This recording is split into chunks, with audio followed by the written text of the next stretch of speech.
Árnason. Valbert skorar. Valbert Gunnarsson hefur skorað. Ragnar Bergjesson og skoðaðar. Glæsilega.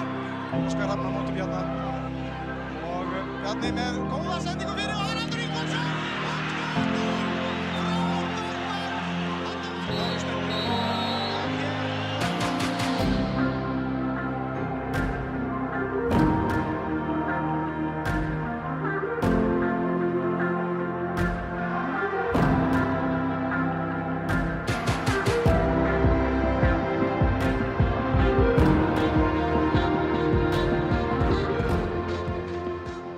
Hello and welcome to the first Bestapod ever.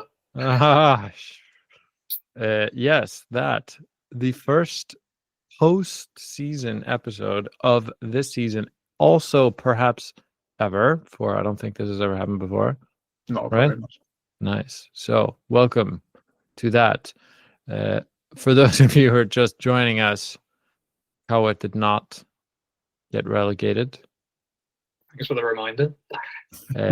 Just a friendly reminder of the beauty that was that. Other than that, we had a season. Vestri went down. You're sad about it? Yeah, it was a season that happened. It was a season that happened. It was won by Víkingur. Is there anything else we have to say? Is that the end of the episode? Yeah, probably. Pretty much, we're done, right? We're done. We're done. We announced our team of the season, did we not? Already? Last episode? Yeah. Do we have that somewhere for the people in the back? Yeah, it's on our Instagram and I think Blue Sky. It should be on our Blue Sky as well. So it's, but you should obviously listen to the episode for the full breakdown. Listen to the episode for the full breakdown. Amen to that. I was thinking we could read out the team of the season again, just for funsies. For the people in the back, of course. There's plenty of people in the back. That's true. We need to be inclusive. So the one rule we had was that it could only be one player per team, including the manager. So 11 on the pitch and then one off it to make it a bit less boring, because otherwise it would just be in the same team that everyone else has seen 1,000 times. Mm-hmm.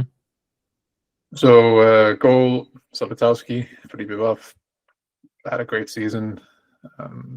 They just signed a Faroese goalkeeper as well, so that's who was like a captain of his team. So that'll be interesting. I don't know if they're afraid of losing him now, so it'll be interesting to follow that development. But he had a great season.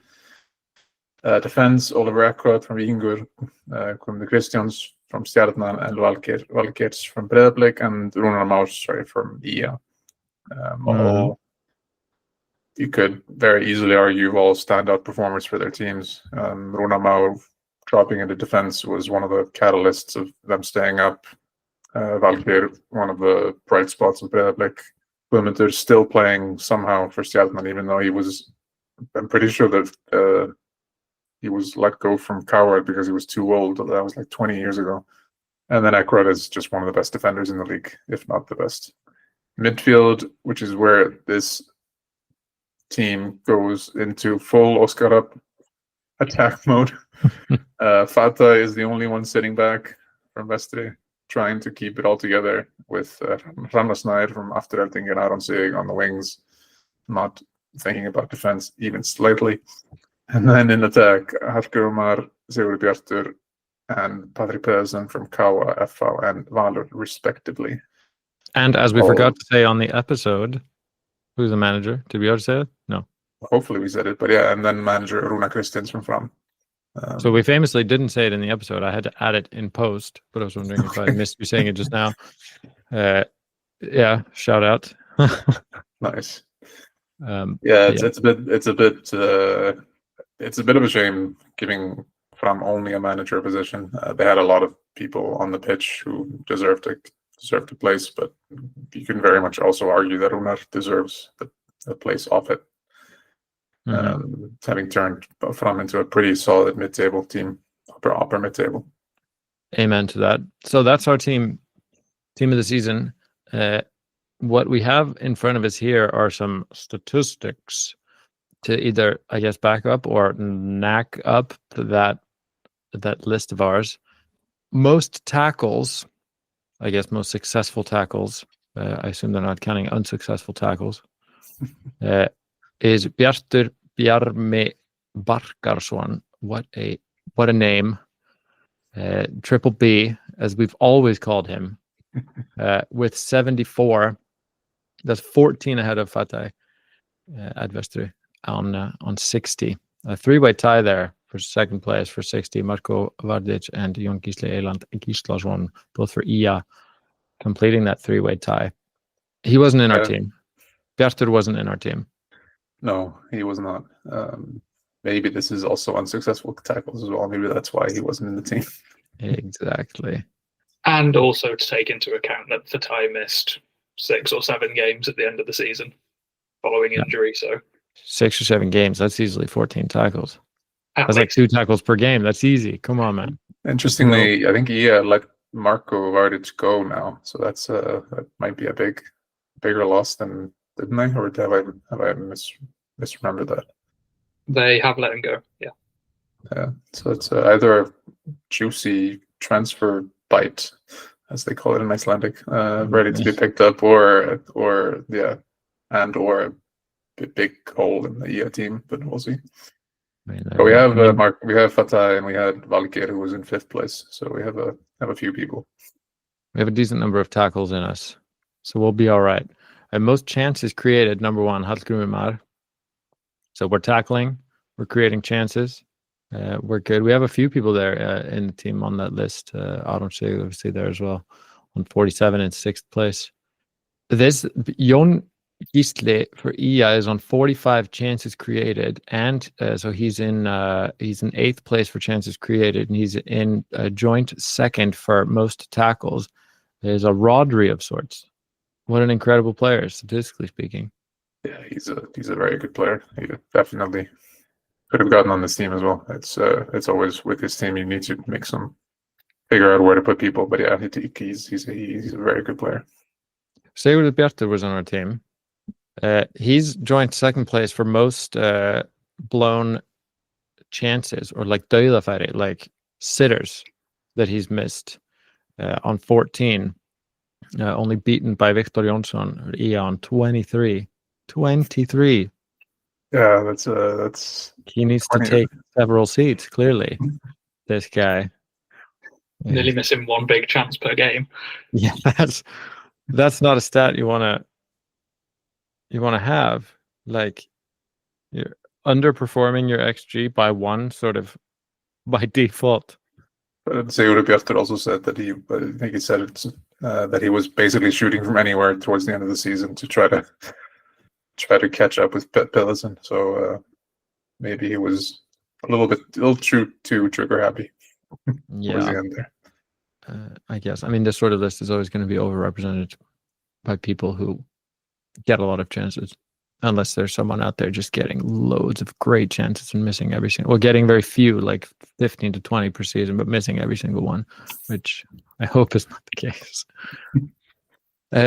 Why don't we move on to having a little discussion about the news? Because we have discussed the league and what happened within it. Now let's talk about what happens without it.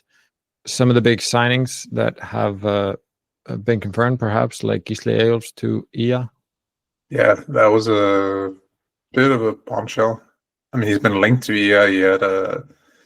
He has some connections. He had has an apartment that he's owned for like 2 years or something. So he's always been linked with them. But I think most people would have assumed he would have gone to Breiðablik or Víkingur or Valur or something. Like he was pretty amazing before he left to Sweden, where he's had some struggles, but he's also been pretty okay. So that's a huge signing for IA. Could really rocket them up the league. Are we starting to notice a bit of a trend in this since the mid-season transfer window last season, of these like relatively big name players moving back from abroad and choosing not to go to your Víkingers, your Breiðablik, your Valurs? Yeah, it's true. I want again. We'll never know any of this, or maybe in like a year when some wages are published. But I wonder if it's it has happened in the past that some backers have basically paid for these players. I wonder if it's this it's just that these clubs now have a little bit of money to offer them, or maybe they just made enough money abroad that they're like they don't really care. Yeah, the romantic in you would like to say that they just sort of did their thing abroad, and now they just want to play for a team that they care about. But that's probably not the case, unfortunately. But it is interesting. That's true. Then there's also Bitnir Snær. Speaking of money, I guess. Nice segue. Yeah. Yeah, I think we talked about. I think we got that confirmed that he was moved to Stjarnan in our last episode. But yeah, some numbers about his wage packet have come out, and it's again come out, and in the sense of some guy on a podcast has said it. I think. Well, now we're confirming it by speaking about it on a different podcast. That's 2 independent sources. But yeah, some. Again, journalist in very heavy quotation marks, saying that he's getting 2 million Icelandic kroner a month. Yeah, I was going to say, because the headlines are like the highest wages in Icelandic football history, blah, blah, and you're used to abroad seeing these insane numbers, and it's like 2 million kroner a month, and you're like, that's like a pretty good salary, yeah. Like, it's not a rock star, but you can pay your mortgage and stuff. Well, he famously won't, right? He's getting a free apartment and car and stuff, so. Oh, really? It's an all expenses paid trip to go by. Damn, it's the Neymar package, right? When he went to where the hell he went, and Ronaldo, right? Except this is different slightly. Yeah, it's got a little bit better in some ways, worse than others, I guess. The UAE of Iceland, some have said. Some have said it. Famously on this podcast a few seconds ago, it was said. Very good. Yeah. Again, it'll be interesting to see if they're over leveraging for success, or if they honestly have this money. I would love to know this, but maybe we'll never know. Well, it is interesting to me that this comes at around the same time that Stjarnan announced that Stephen Corker's leaving, and that is rumoured to be financially motivated as well. So are they saving money there to throw it all in Bitnir Snær's direction, or maybe there's more to that Corker thing and it's just not worked out, and he's got different aspirations than the club had hoped for him as well. But interesting timing, I think. Yeah. It would be really good to know all these financial comings and goings, wouldn't it? A little bit of transparency, because who knows what's going on over there? Who's paying whom, what, and why, and from what accounts? Yeah, I heard some very interesting stories the other day from a friend of mine about some off-the-books dealings in Iceland that I guess is not worth going into too much here. I don't know who I want to talk about publicly. But these things go on in Iceland, in the football world. Cash payments after games and stuff like this. Should start an investigative journalism offshoot. Speaking of offshoots, I don't know. Vestri losing a couple of boys. Apparently quite a few boys. A couple of boys. Yeah. A number of boys. Yeah, I don't know. It's a lot of it's still rumours at the moment, and journalist sources saying, and I think maybe agents putting names out, which honestly at this point, fair enough. End of the season, why not? Most of them are out of contract.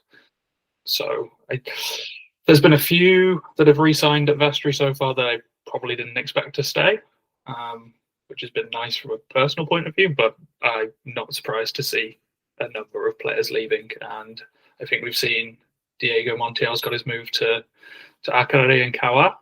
So they have a known entity there. Won 5 goals in the league this season.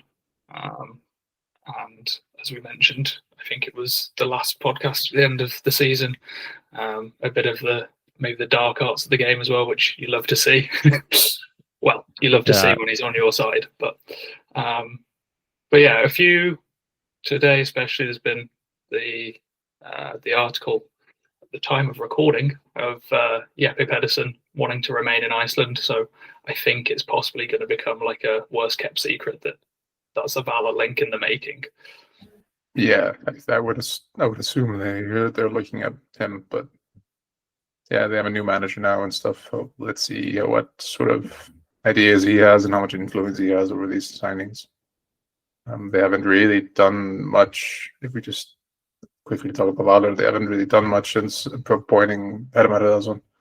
They've just let people go ceremoniously and unceremoniously, as they're wont to do.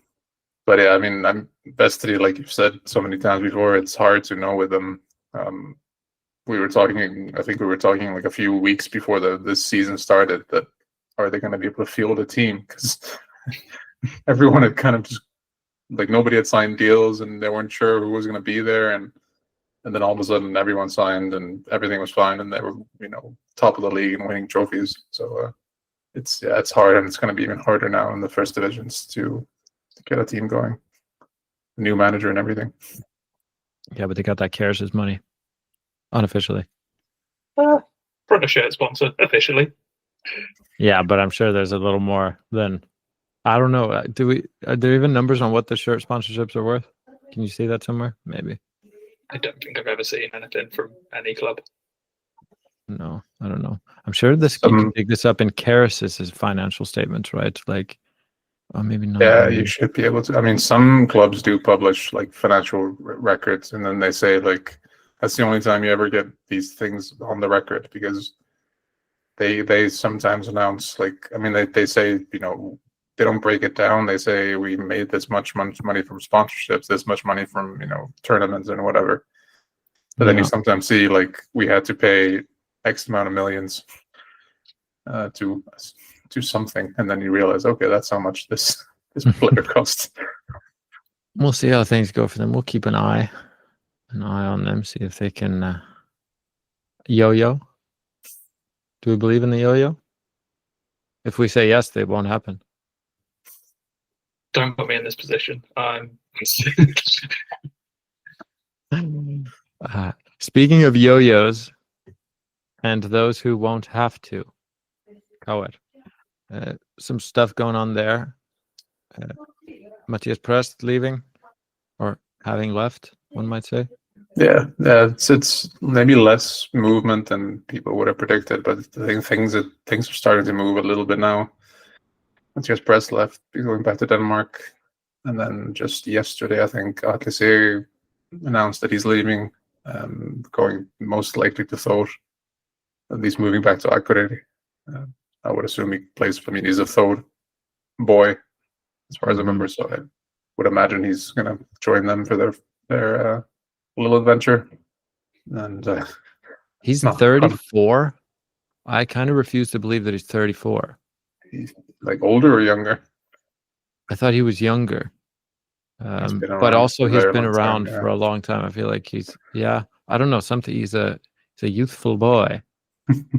I guess. Yeah, he doesn't really change his it's the hair. Yeah. It's gotta be the hair.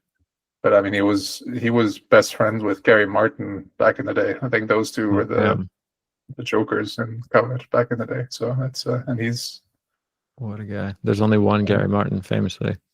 But yeah, not that much movement, Coward. Apart from those two, the other big news is Theodor Elmar won't be the assistant anymore, and now there's again talk from these same channels as everything else that Halldór, Breiðablik manager, might be, I don't know, getting either getting that job, assistant job, or some sort of role. That people are saying that he's getting some sort of role at Vesturbærin. What that turns out to be, what sort of cooperation with Oscar that turns out to be. It's the obvious link, isn't it? After the collaboration at Breiðablik to see them linking up again.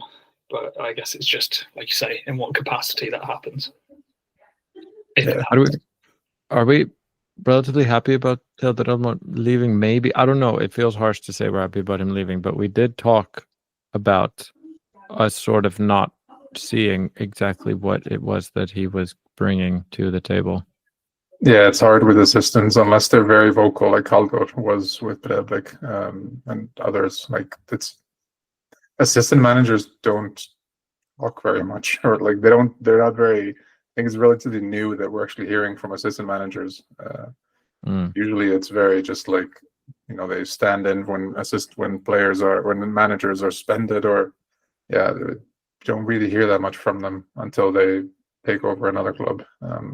But yeah, we never really got an idea of what Theodor did there. And I remember we spoke about that maybe it'd be good to have someone with strong opinions, and we don't know if he did. But yeah, have someone challenge Oscar a little bit. So whether that's Haldor, we'll see. I mean, it's kind of telling that he's leaving, I guess.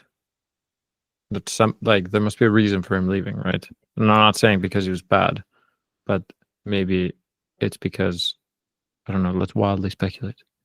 Maybe he did try to do something and doesn't feel listened to. Rumor? Maybe it was all his idea. Plot twist. Maybe he was never there in the first place.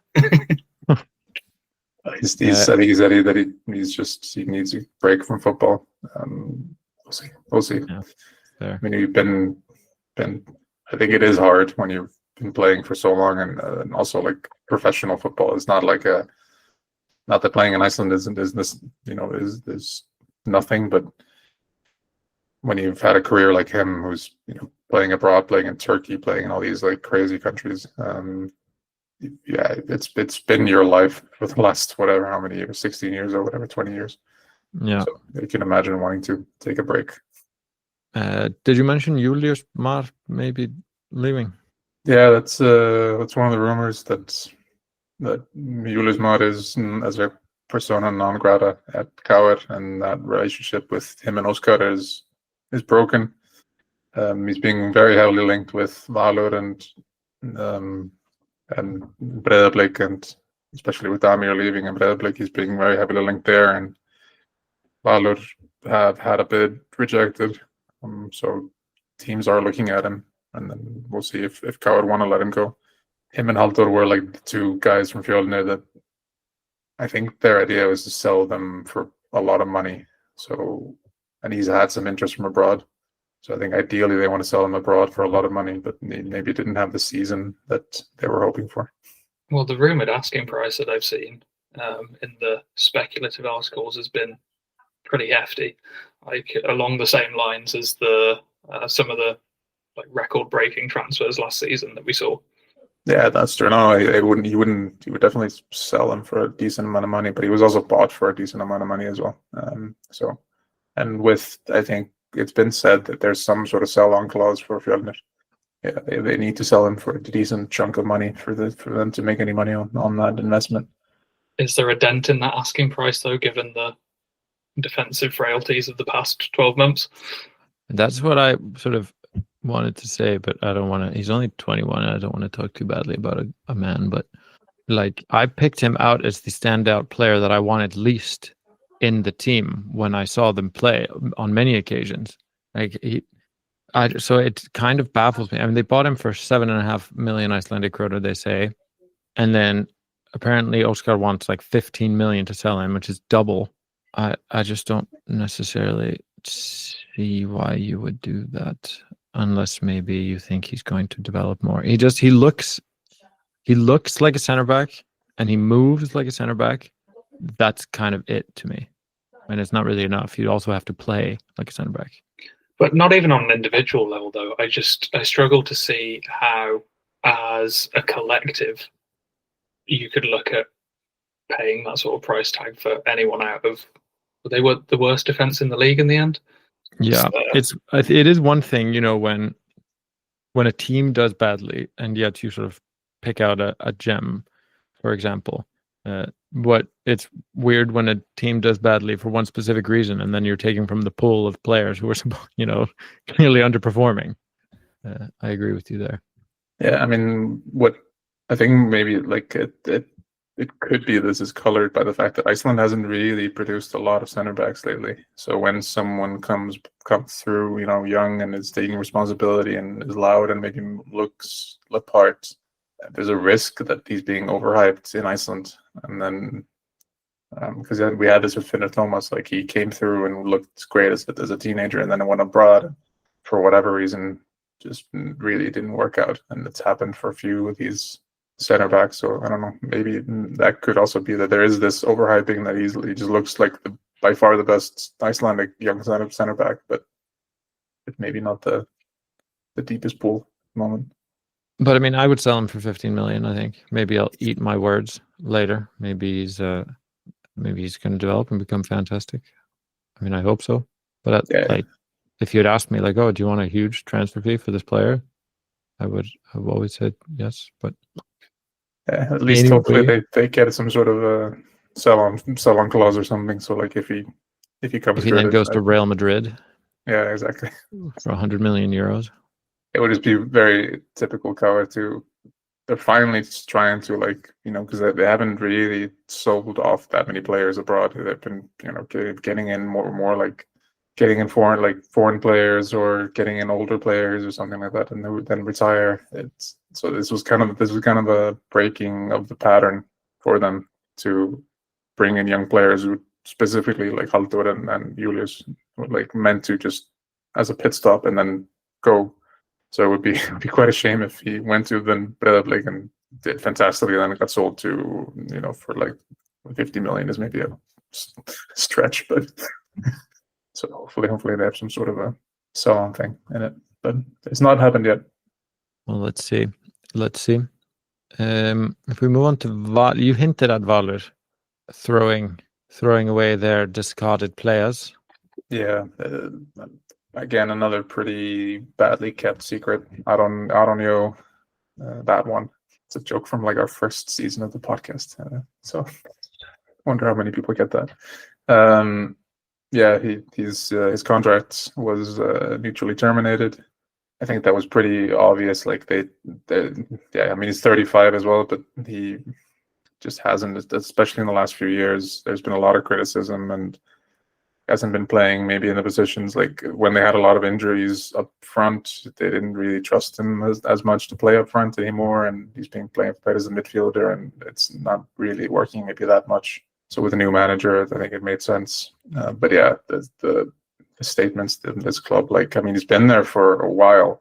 The statement is just, the board of Valur have released Aronjo, the player of this club, from his duties, and he's now free to negotiate with another team. He played 76 games for Valur and scored 19 games. We thank him for his efforts and wish him good luck. Into the wilderness you go. Yeah, they don't care at all. You can't really say anything else, right? They've made it perfectly clear. They just don't care. They're fine with just like, yeah, whatever. I suppose we see it in other countries that cutthroat. Football is this cutthroat business where there's no room for sentiment and things like that. But it's, from my experience over the past couple of years at least, not the way you tend to see things approached in Iceland. There's usually at least some sentiment behind things and a bit more care put into these sort of things, but maybe they're taking an outside approach and just getting cutthroat with things. Yeah, I guess, but like, even it's weird, right? Because even if you assume that these are just hardcore capitalist institutions, just companies trying to make money, it's still in their sort of self-interest to act emotional about these things, to like get the fans all, blah, blah, blah, to sell this like hype-based product. So like, you can't even give them that. They're just like, they just don't care. Especially with all the criticism they've been getting, you feel like they could have at least asked AI, like, can you make this sound heartfelt? Make this sound sincere and written by a human. I don't know. Like, this doesn't seem, I don't know. It's not like this won't receive any sort of criticism, I don't think, because he's a player that's received quite a lot of slack, I feel like, over the last, or like received quite a lot of criticism in the last few years, I feel like. So, which is unfair. But yeah, I think it's, I don't think they'll get criticized for this, but yeah, I think it's just another case of Valur being thinking a little, like 10 minutes too little about this. Fram, on the other hand, didn't think too little. I mean, they did a similar thing for Alex Eriksson, but there it was like all blue hearts and thank you so much, and our door is always open here. Thank you for the memories, etc., etc. Like, yeah, it's more what you'd expect, right? Which is generally the template that every club would go for, isn't it? I mean, it's so well repeated that it wouldn't be hard for someone at Valur to go and find one to even just copy and paste it and change a few words, you know? Exactly. It's such, all of these things that they do just require almost less effort to do well than to do the way that they choose to do it. Maybe they have some intern who's just like never really heard of football, is like 68 years old. He's just sitting in some office somewhere and just like, yes, I must put out this statement. And has only ever worked as some like paralegal in some basement in the USSR or whatever. Maybe that's just the truth. Yeah. Or they've got another club's fan controlling their socials. Oh, that would be great. That would be great. Speaking of socials, Hrannar Snær is leaving, going to Norway, most likely. He was in our team of the year, or am I wrong? He was indeed. Yeah. See, look at me.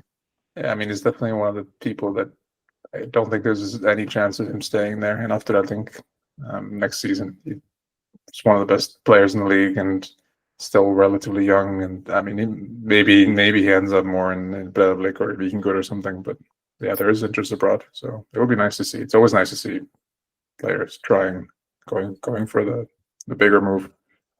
But yeah, we'll see. Be nice also to see him in another team in the best of Delta, see how he would do. Absolutely. Other leavings. I mean, I guess leavings or not leavings. We'll start the goalkeeper malarkey with a leave of sorts, where Paul Mirab is retiring at the ripe old age of 21. It's certainly not something every day or even every season, is it? But reading through some of the quotes from him as he's announced this, it seems like he's got a different passion in life and something that he's really looking forward to going into. So, I mean, fair play to him for making that decision and taking that step, I suppose. I mean, it's perfectly fair. He says it's a decision that I've been making for a long time. And he just says that he has never felt this true passion for football. And it's hard to put so much work into something that I don't have the motivation for. That's perfectly fair. I feel like that at work, but I can't. Fortunately, can't retire. But you know how it is.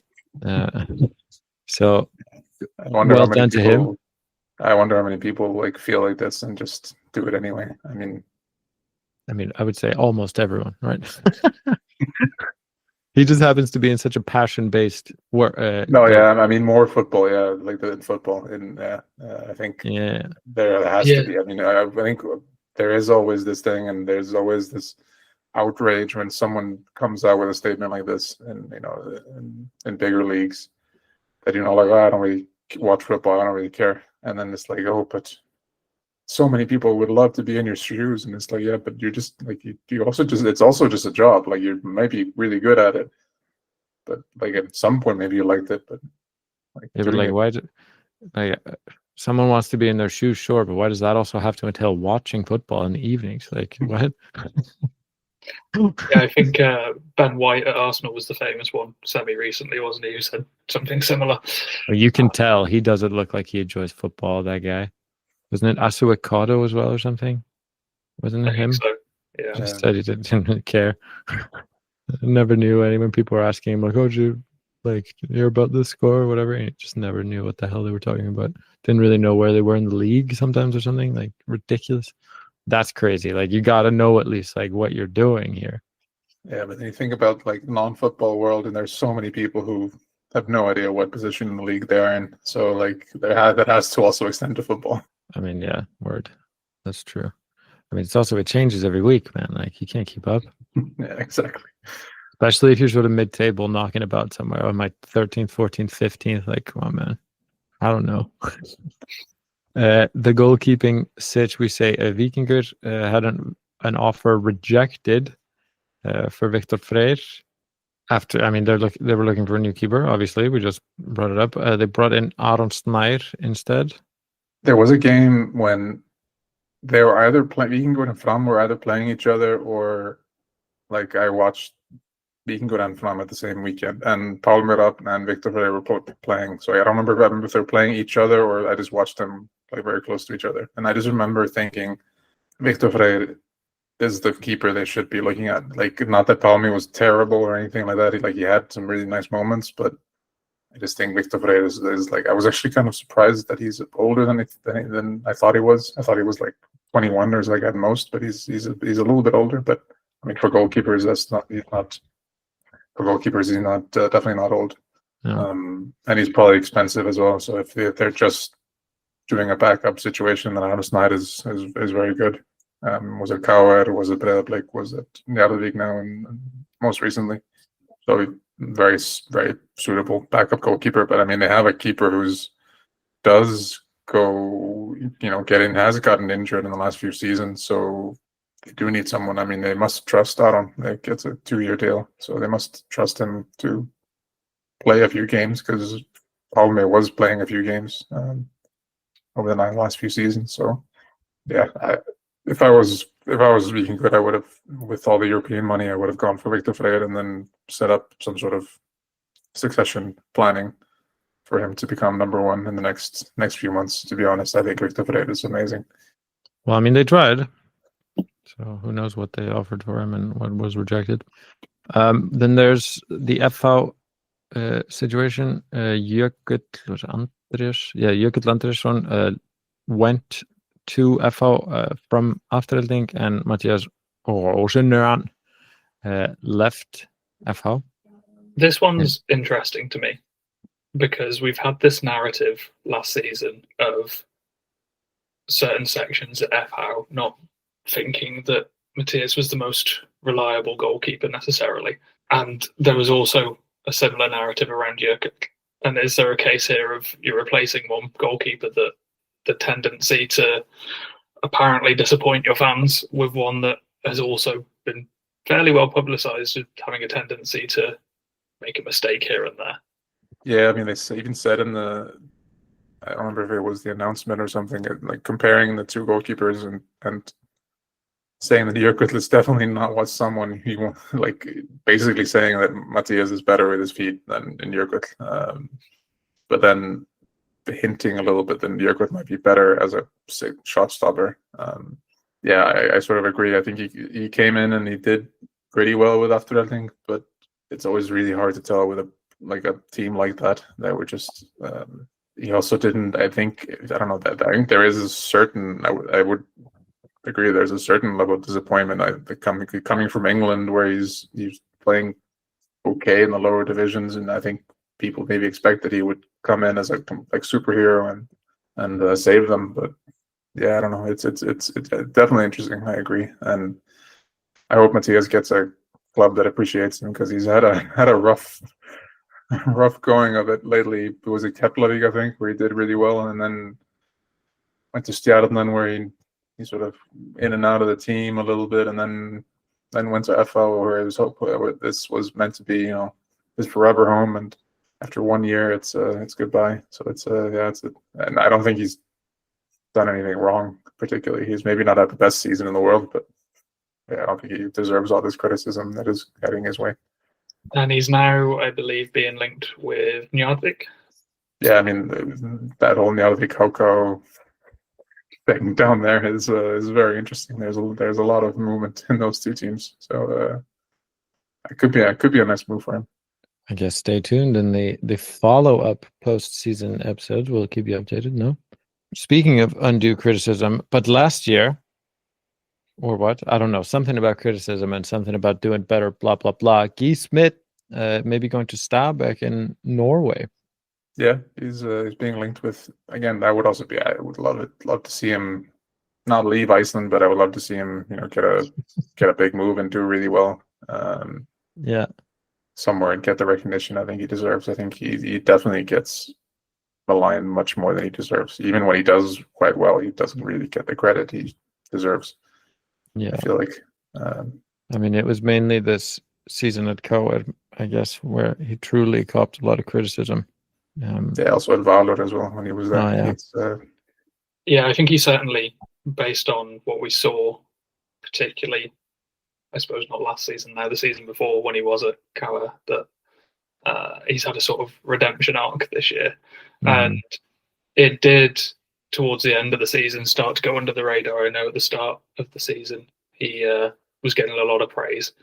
And then that sort of dwindled off, but his performances didn't. And I mean, I know we mentioned about Coed defensively and how you can look at their defense and you can look at the table and see Vestri going down and you think, oh, well, he can't have been that great, but he had a very, very good, very, very solid season, despite how it ended.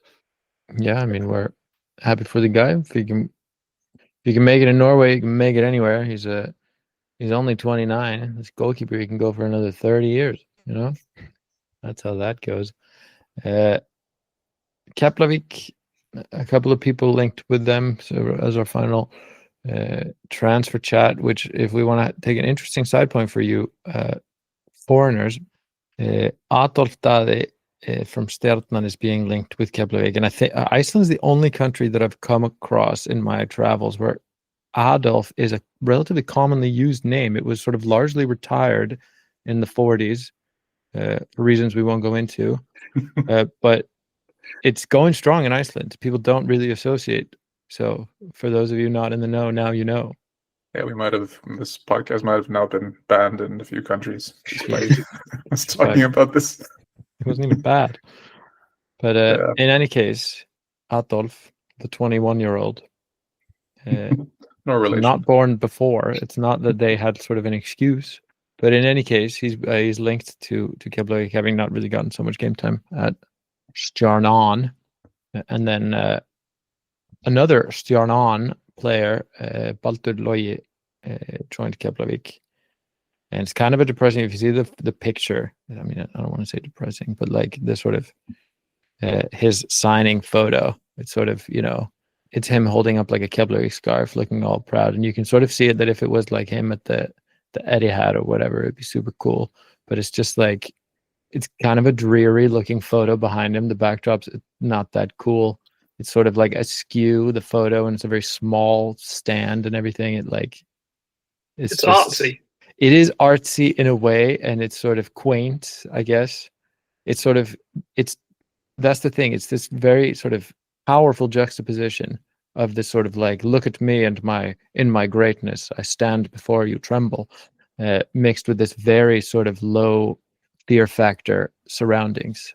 So if anyone here is doing sort of art, anything at university, here's something to write a thesis on. It's a beautiful, beautiful photo. You should check it out. It's a sort of announcement photo where you kind of half wonder why they didn't have his back to the stand, so you could just have exactly. That's what I'm saying. It's like this really gray sky. You can kind of see the pitch. It doesn't look that great. They didn't even color grade it so that the grass looks nice and green. All the buildings in the background look kind of depressing.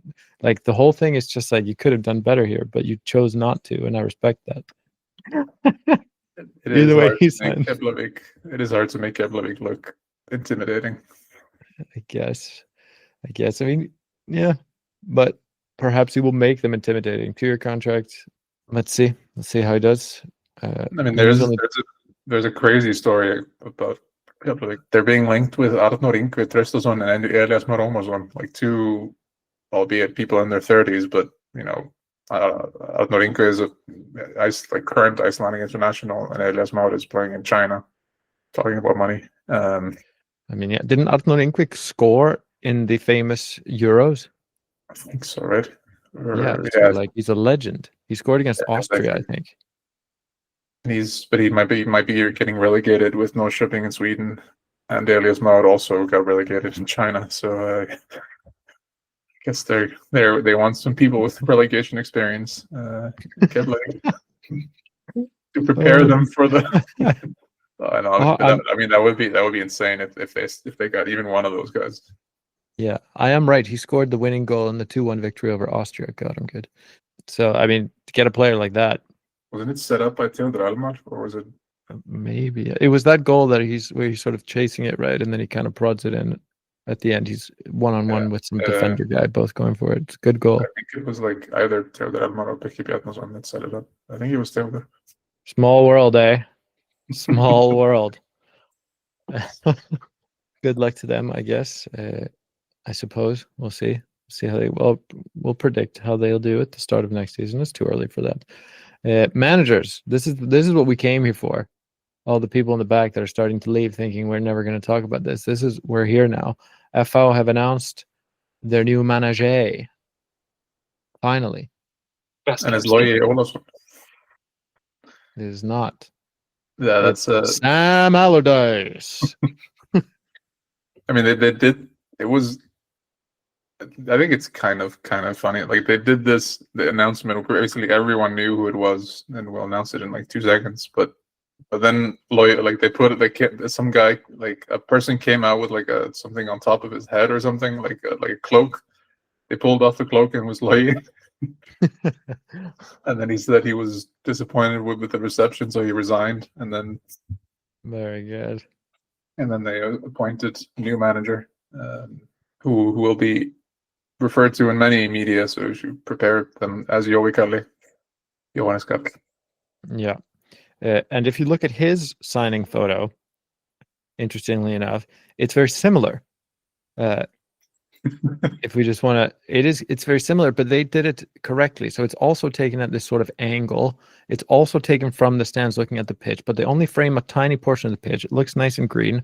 It has this like film camera effect, so it looks kind of like a little bit artsy in a different way. It kind of looks like it was taken in the early 90s. And the lighting is good.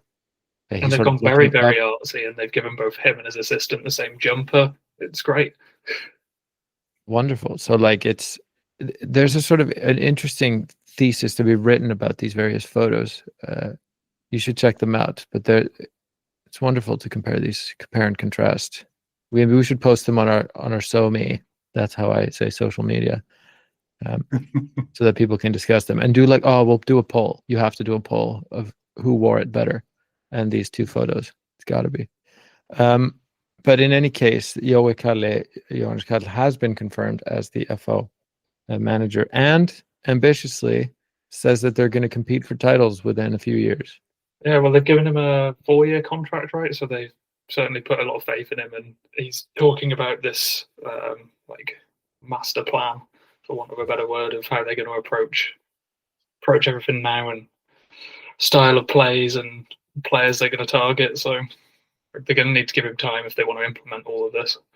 Yeah, it's very interesting to see. Like I remember when this story came out and everyone had kind of agreed that he was going to be the new manager. I just refused to believe it, because why in the hell would he take this job when he has like a pretty decent reputation? Like he was the assistant manager of the national team. He did a pretty decent job with IA. He was getting offers from like people were talking Norrköping and like Östers, like just semi, okay teams in Sweden and I think maybe Norway. He took this AB's job in Denmark, which is a little bit weird because they're in the 3rd division. There's a lot of investment going there, so like they're trying to build something there. So fair play. But then coming home and going to FO, it seems I don't know. Like it'll be very interesting to watch this over the next few months, because they don't seem to have any money, and they've Daguerre, who was on loan there, did pretty well from Breiðablik. They are not signing him, and they either said it very directly or basically said it that they're not signing him because of money. Ahmed Faka, who has been on loan there for a while, very highly regarded, not signing, I would assume, because of money. They're letting go Björn. They let Björn go, not because of money, but like that's a huge loss. So they have to, make some changes to this team. And they're saying they're going to go, young players, high pressing. They need to buy some players, and they need to use these next few months very carefully, because this is a very short league. Even though there's a split and everything, and you start off on the wrong foot. I don't know. I mean, it's a very interesting.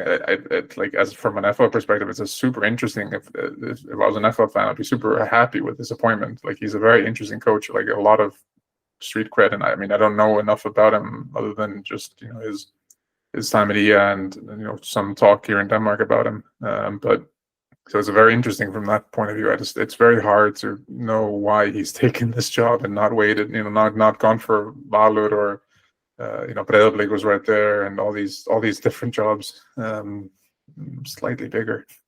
Could be money. I mean, I would never accuse FO of shady financial dealings. I wouldn't dream of it. It could be that there's shady financial dealings. The Valur job has shown itself to not be fun. So that could also be a thing, right? Yeah. The Breiðablik, I mean, we can move on in a second if we want to talk about Halldór Árna. There might be reason to mistrust the Breiðablik job. I don't know. Maybe this just seems more fun. Yeah, maybe there's shady financial dealings. Maybe it's also a bit of what club was willing to wait for him to be able to leave his contract, and who wanted to be loaded up with a new manager and ready to go months ago. And maybe it is a case of like he's more likely to get more time at FO to do something. I mean, Valur are not going to give him that time. Breiðablik, who knows? KR, too difficult. Yeah, no. I mean, I think it'd be super interesting if they could actually build something. It's just when people say we want to build a team of youngsters and data, that usually means we're not going to spend money. So figure it out. And that can be very hard for a club that's already kind of like, they were very much pulled up by Heimir and Björn Daniel. Like without those two, there is a world where they would have been in a relegation battle. Not saying they would have been, relegated, but they would not have been top six without those two. So like, yeah, I mean, maybe I'm proven completely wrong, and they finish third place or challenge for the title next year. They spend some money and bring in some players and really get a good system going. But yeah, I'm not saying it's going to go bad. I'm just saying I'm really interested in seeing what they're going to do, because this seems there's a lot of talk, but a lot of work needs to be done. And like they could, I mean, I think there's a pretty decent chance that Captain Kauri, for example, leaves. Very good spell at FO. I would imagine teams from abroad and bigger teams. I mean, they tried in the summer, right, to sign him, some of the bigger teams, and I would imagine they're going to give it another go. So that's yeah, I think there's a lot of work there. So I'm not criticizing them, even though it sounds like it, but I'm just saying it. Yeah, I'm really interested in this project. This could go many ways. Well, stay tuned, and we'll find out together next year. As I found that we've hit the hour mark, our listeners are getting tired. They're hungry. They're scared, quite frankly. So they're nauseous. We should try to wrap this up. The final thing, I hinted at it, Halldór, sort of talking, sort of not. Vague booking. Do you remember that? Remember this term, vague booking? When someone would post on Facebook being like, some people just want to stab you in the back. And then someone would comment, be like, OMG, babe, are you okay? And then they reply with, don't want to talk about it. He's sort of vague booking in that he's saying that like someone like approached the players trying to sow discontent. And trying to ask if anyone had lost faith in the managers and blah blah blah, and the players had said no, we're a unit. And then this had gone back to blah, and then he'd gotten fired, and he knows who this is, but out of respect for the new coach and the players and what they're trying to do, then he's not going to talk about it, or not, other than what he's already done. Yeah, exactly. That's what I'm saying. He's vague booking this guy. Thankfully, Iceland is a large community, and there's no way of anyone finding this out. Exactly. No one's going to piece this together. He said he might write a book about it. He's just putting the feelers out for see if there any pre-orders start rolling in. Then he's going to let us know. He's going to serialize it in the fucking Telegraph or something. I can see them flying off the shelves. How do we feel about this? Yeah, I guess as much as it's saying a whole lot of nothing, and either like say something or don't at this point. Something's clearly not right there. And there's a whole lot going on behind the scenes that could play a part in some turbulent times on the pitch as well, I would imagine, if there is stuff like that going on behind the scenes. So it's going to be another interesting one to watch play out. Yeah, no, I agree with both of you when saying like it's not a job that you necessarily are super excited to walk into. Maybe, although Rinke has done a pretty decent job in the European games where he's been. So, and they have another game tonight against Samsunspor. At time of recording, that hasn't happened. Yeah, no, it's there is definitely something happening there in this club. There was too many stories coming out of them, and like I think we said this season, was if it wasn't for Coward and that whole nonsense that was happening there, I think there would have been a lot more focus on teams like Valur and Breiðablik. I think they were very happy that I mean they had focus, but I think there were a lot of people just focusing on Oscar and Coward that would have otherwise had a lot more attention to these two teams. Which is ridiculous, because Coward were never in any danger, right? I certainly never had any doubts. We all saw what the plan was. It was clear, and it was executed flawlessly. So we start and finish this podcast by rubbing salt in the wounds, I see. Yes, we do. I think we've covered all of our talking points. Our listeners are bursting for a pee, so we should let them go.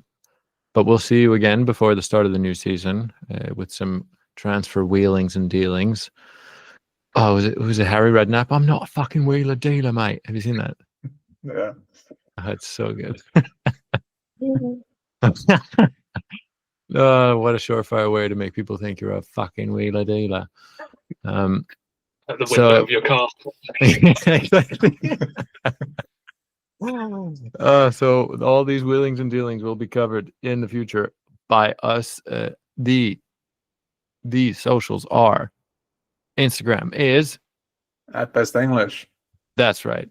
Blue Sky, is that what it's called? I'm so not Gen Z. Blue Sky is at Best English.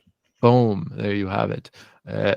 I'm going to make sure that the boys put up a poll for you to vote on who did it best, who wore it best at the red carpet. Was it Joey Kalle or was it Baltuloye? These photos, they're beautiful. They're wonderful. Maybe we should do a end of post-season award for the best signing announcement photo. Yes, we absolutely should. We absolutely should.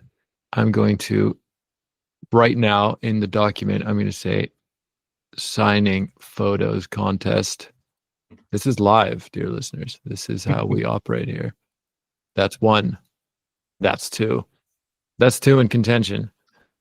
Send us your favorites if you have any, if you come across any wonderful ones. They have to be current. They can't be archived. No, sir. This is new. This is this transfer window. Best transfer photo wins a literal shout out on our podcast. That's all. Stay safe. I love you. See you next time. See you next time. Bye-bye.